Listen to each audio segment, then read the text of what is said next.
Você sabia que um simples bloqueio na sua inscrição estadual pode paralisar completamente a sua empresa e impedir que você compre de fornecedores? Se você é MEI, é crucial entender por que isso acontece, como evitar e principalmente como resolver se a sua empresa já estiver nessa situação. Nesse vídeo eu vou te explicar de uma maneira detalhada as razões por trás desse problema e o que você precisa fazer para proteger o seu negócio. Então, fica comigo, porque essa informação ela pode ser a diferença entre manter a sua empresa funcionando sem problemas ou ainda enfrentar dor de cabeça totalmente desnecessárias. Então vamos lá. E para facilitar o nosso fluxo de entendimento aqui, eu criei uma apresentação e eu quero compartilhar essa apresentação com vocês. Então vamos lá. Inscrição estadual bloqueada, causas e soluções. Por que isso acontece? Entenda os motivos, aprenda a evitar. É disso que a gente vai estar falando nessa apresentação. Tá?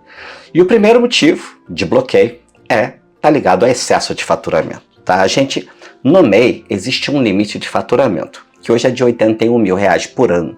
E talvez você até já saiba disso. Existe ainda um segundo limite, R$6.750 mensais. Esse limite, quando você ultrapassa esse limite, você precisa comunicar ao fisco. Então, se a sua empresa, que é MEI, ultrapassou esse limite e não comunicou ao fisco, esse certamente pode ser um dos motivos pelo qual a sua inscrição estadual ela pode estar gerando esse impedimento, pode estar nesse status de suspensa, impedida, em alguns casos até desativada de ofício, que é quando ocorre o cancelamento definitivo. E eu tenho certeza que não é isso que você quer. Tá? Então vamos continuar aqui. Tá? Segundo motivo, volume de compras alto. Compras desproporcionais ao porte do MEI levantam suspeitas. E o que seria uma compra desproporcional? A gente tem conhecimento lá na resolução de que a lei complementar número 123 do ano de 2006, ela diz o seguinte: ao MEI existe um limite de compras de R$ 5.400 mensais.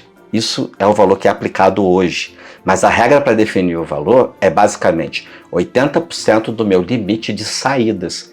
Então, se o meu limite de saída no ano de 2024 é de R$ 6.750, existe ainda então aqui um outro limite, que é o limite de compras, que é 80% desse valor. No ano de 2024, R$ 5.400. Terceiro ponto, irregularidades cadastrais, informações desatualizadas ou ainda inconsistentes. O que seria uma irregularidade cadastral?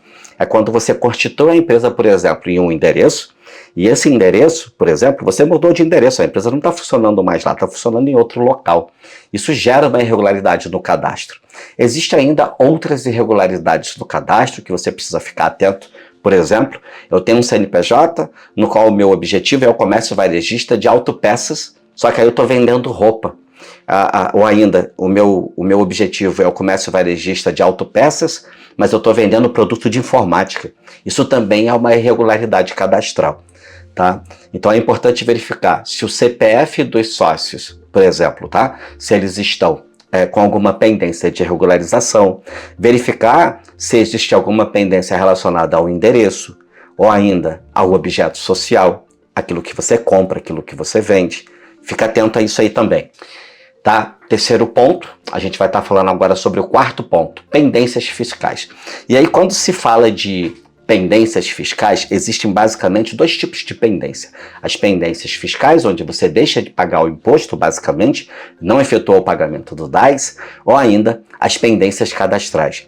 E as pendências cadastrais estão ligadas a não realizar a entrega de obrigações, que no caso do MEI seria necessário fazer a entrega da DASN anual, e se fosse uma empresa do Simples Nacional, a gente teria que fazer ali o envio do PGDAS mensal, entrega da DEFIS, em alguns casos entrega da Destida também. Então é importante ficar atento a essas pendências cadastrais, porque elas de fato elas vão levar o seu CNPJ ao status de impedimento ou ainda desativado de ofício. E isso faz com que a sua inscrição estadual ela fique vedada como destinatário, que é o ponto desse vídeo. Então o que é o bloqueio que é dado onde o contribuinte ele fica impedido de realizar compras? É uma ação fiscal que já foi iniciada, você não atentou para isso e agora você está com uma punição. tá? E depois dessa punição pode vir outros problemas. Eu tenho certeza que você não quer que isso aconteça, tá? Então existem outras razões para o bloqueio que a gente vai estar falando aqui, que seria questões ligadas, por exemplo, à discrepância de informações. São divergências entre notas fiscais e ainda aquilo que você vende na maquininha, tá? Então você vendeu lá na maquininha um valor, mas no momento de fazer lá o envio da informação, você deixou de enviar, não fez o envio da informação. Existe uma discrepância de informação aqui. E isso vai gerar os indícios de evasão fiscal, que são, aliás, operações que são incompatíveis com o MEI, dentro do limite, né? Existe ainda um outro ponto aqui que quase ninguém fala isso, que é sobre essa questão ligada aos problemas com fornecedores, tá? Quando você compra de fornecedores duvidosos, empresas que compram muito material da China, dão uma cobertada de nota fiscal, joga esse produto no mercado interno e ali você passa a estar respondendo ali um processo de receptação de produtos sem origem, né? Um produto que tem problemas relacionados à evasão fiscal também. E aí quando você participa desse processo, isso pode sim gerar também um impedimento e aí vai acontecer um bloqueio e aí a partir desse momento você fica vedado ali a realizar operações como destinatário, como comprador. Isso é muito sério, tá bom, gente? Então vamos lá para o próximo ponto aqui do nosso slide, né? Como evitar que a minha inscrição estadual seja bloqueada? Muito simples. Monitore seu faturamento, tente se manter nessa faixa de abaixo de R$81 mil por ano, controle suas compras para que você não ultrapasse o limite de 80%, pague o DAS em dia e faça a entrega das declarações. É um resumo de tudo aquilo que a gente conversou aqui, tá? Outras ações, agora a gente está falando aqui ações mais administrativas que você pode realizar para evitar também um bloqueio, tá? Primeiro, mantenha os dados da empresa atualizados no cadastro da Cefaz. A gente falou sobre isso aqui. Endereço, informações do objeto social, tá? Tudo em dia lá no seu CNPJ, tá?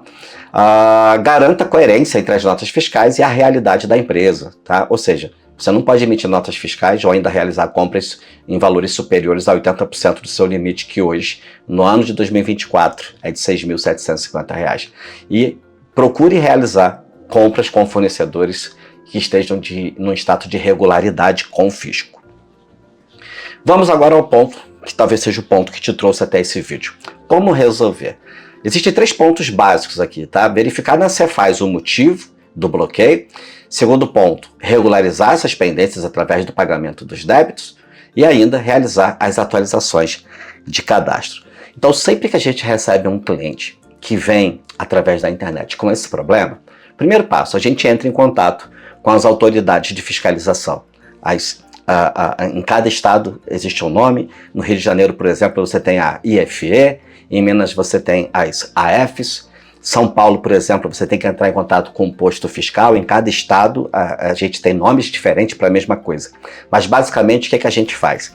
De posse dos nossos certificados digitais, a gente vai acessar o posto fiscal eletrônico, a gente vai acessar o domicílio tributário dessa empresa e vai verificar quais foram os motivos que geraram o bloqueio. Na maioria dos casos, a gente já sabe. É sonegação fiscal. É o MEI que está vendendo demais, é o empresário que está comprando demais. E aí ele não apresenta essas informações. E aí o que a gente faz? Realiza de forma retroativa todas as apurações, gerando um imposto complementar para que você possa estar pagando o imposto da forma correta, conforme previsto na lei. Tá? Lembrando que o pagamento ele não precisa ser feito de forma imediata. A gente pode realizar a confissão de dívida e, posteriormente, você pode estar fazendo também um parcelamento desse débito. O governo ele dá opções de parcelamento em até 5 anos, são 60 meses para pagar. E na data de hoje, no ano de 2024, a gente entende que a parcela mínima seria uma parcela mínima de R$300. Certamente, se a sua empresa ela tem faturamento, se ela está em operação, você consegue resolver isso. Tá? Voltando aqui para a nossa apresentação, então, a gente passa para o próximo slide, tá? Então a gente vai fazer o quê? A gente vai justificar tudo isso. A gente vai preparar a documentação para estar trazendo lá uma explicação para a Cefaz, trazendo o quê? Soluções para essas divergências, né? Nesse momento a gente inclusive avalia se vai ser necessário fazer o desenquadramento do MEI, porque pode ter ocorrido de você ter ultrapassado o limite, e é isso que acontece. Então, além de fazer o acerto do passado e fazer as transmissões confessando essa dívida, o faturamento real, para que eu possa fazer o restabelecimento da sua inscrição, talvez seja necessário também fazer um desenquadramento dessa condição de MEI para a condição de uma empresa de uma microempresa, de uma SLU, Sociedade Limitada Unipessoal, por exemplo. E aí, a partir desse momento, você passa a recolher o imposto de uma maneira diferenciada, vai estar pagando 4% sobre tudo aquilo que você vende, porém, você não vai ter mais problemas com o fisco. E é isso que a gente quer fazer, é isso que a gente quer alcançar, tá? Então, conta com a Mota Assessoria para isso, tá? A Mota Assessoria, ela é uma empresa estabelecida no estado do Rio de Janeiro e que atende todo o Brasil com soluções de restabelecimento de inscrições, principalmente inscrição estadual, onde ocorreu ali o vedamento das atividades. Você já não consegue mais realizar operações de compra como destinatário, tá? Então a Mota Assessoria vai estar te apoiando nisso. Aqui na parte de baixo a gente tem as nossas informações de contato, o nosso número de WhatsApp também. Tá? Então, mantendo a regularidade. O que seria aqui os principais pontos de atenção? Tá? Fazer o monitoramento do faturamento todos os meses, pagar o DAS todos os meses, entregar a declaração anual do Simples Nacional todos os anos, atualizar cadastros, se necessário for. Eu espero que esse vídeo ele possa ter trago mais claridade para você em relação a o que acontece quando a gente deixa de cumprir os requisitos de lei. Tá? E o nosso time está pronto para te atender, a te ajudar nisso. Tá? Entre em contato aqui na parte de baixo, você tem o número do meu WhatsApp e eu certamente vou estar lá do outro lado te esperando. A maioria dos casos, o atendimento ele é feito diretamente por mim. Então é comigo que você vai falar inicialmente. E aí, num outro momento, a gente delega algumas etapas da operação para o time. Mas o primeiro contato vai ser comigo e eu vejo você no próximo vídeo. Falou, valeu. Que Deus te abençoe. Vejo vocês no próximo vídeo. Falou, valeu.